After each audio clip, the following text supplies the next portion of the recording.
Olá, sejam muito bem-vindos ao programa Momento Medicina. E hoje, a nossa pauta muito especial, vamos falar sobre asma.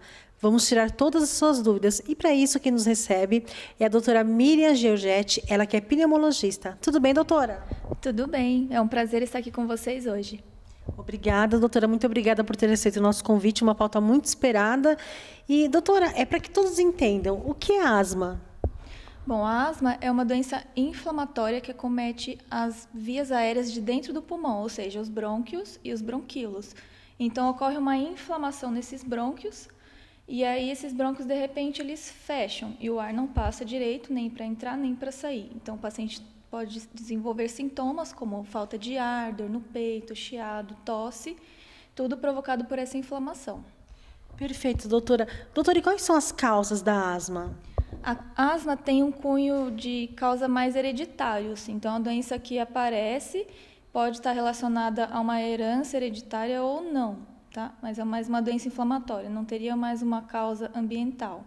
A principal causa é a inflamação mesmo, né? Não tem uma causa adquirida, né? Então, a pessoa vai desenvolver essa inflamação nos brônquios e isso pode acontecer já desde a primeira infância ou aparecer na vida adulta. E, em alguns casos, também existe a asma ocupacional, que, diante da exposição a diversos poluentes, poeiras, de acordo com o trabalho da pessoa, ela pode ter os sintomas apenas quando está exposta a essas poeiras. Perfeito. Doutora, uma pergunta que nós recebemos muitas dúvidas é as pessoas que têm animais de estimação em casa. Então, existe, não sei se é mito ou verdade, que as pessoas dizem, eu não vou ter um gato, porque o gato pode passar asma, né? Esclarece isso para a gente, doutora. Realmente o gato pode passar asma? Não, o gato não pode passar asma, né? Você não adquire a asma de um animal, você já tem a doença, mas para as pessoas que têm alergia ao pelo do gato, bem documentada, elas vão piorar a doença para quem já tem a asma. Então, o gato não vai causar doença, mas vai piorar se você for alérgico a ele. Sim, doutora, nós falamos sobre sintomas, né? Quais são os principais sintomas? Então, os sintomas são, pode ter chiado no peito, tosse, falta de ar e também pode ter pressão, né, ao respirar. Então, muitas vezes a pessoa vai andar, tem falta de ar, né, também desencadeada pelo esforço. Outros desencadeantes desses sintomas é o ar seco, o ar frio, mudança de temperatura, se eu passo perto de uma pessoa que está fumando, poluição, várias dessas coisas podem desencadear, são os gatilhos que a gente chama, né? Os desencadeantes dos sintomas. Perfeito. Doutora, é verdade que muitas pessoas têm asma e não sabem? É verdade, né? A prevalência da asma é muito alta, varia de 1% a 18%. Em São Paulo, cerca de 15% das pessoas têm asma. E a maioria não sabe disso, né? Tem um sintoma leve, às vezes, que não é suficiente para que ela procure um atendimento, mas ela fica convivendo com aquilo e acha que é normal. Eu sou assim mesmo, às vezes eu canso, às vezes eu sinto uma coisa, mas a pessoa deixa passar. Perfeito. Doutora, e vamos falar sobre o diagnóstico, como é feito? Bom, o diagnóstico da asma é feito essencialmente pela história clínica, né? Então, a gente reúne os dados de sintomas típicos da asma, que foi os que eu falei, e a gente tem alguns testes para fazer, que o principal deles é a prova de função pulmonar, ou também chamada de espirometria. Perfeito. E como se dá o tratamento, doutora?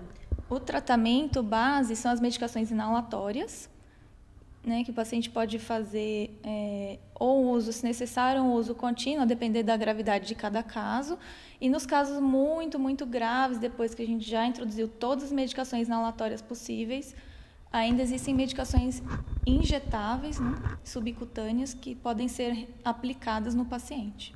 Perfeito. Doutora, a gente sabe que a internet é o meio mais acessível para fazer pesquisas e, como nós falamos, muitas pessoas têm asma e não sabem. E é muito importante chamarmos a atenção sobre a automedicação. As pessoas que fazem uma automedicação, isso pode ser muito perigoso, não, doutora? Sim, é muito perigoso, porque quando a pessoa se automedica, ela pode estar apenas mascarando o sintoma e não tratando a doença. Então, a inflamação ela fica lá, você não está tratando a inflamação, você está só mascarando os sintomas com aquela bombinha que você está usando e acha que é a bombinha correta. E aí, essa inflamação persistindo pode vir a surgir um sintoma muito grave e te levar ao pronto-socorro, te levar à internação e colocar sua vida em risco. Perfeito. Doutora, e quando procurar a ajuda do especialista? Você deve procurar a ajuda do especialista sempre que você tiver algum sintoma respiratório. Então, esses que eu falei, falta de ar, chiado, tosse, dor no peito, que surgem com esses gatilhos, né? Sempre ser avaliado. Se o paciente não tem o diagnóstico de asma e tem os sintomas, ele deve procurar. Se ele já tem o diagnóstico, mas também não está acompanhando com o especialista, ele deve ser acompanhado também. Perfeito. Doutora Miriam, muito obrigada pela sua participação tão valiosa aqui no programa Momento Medicina. Eu que agradeço. Muito obrigada também.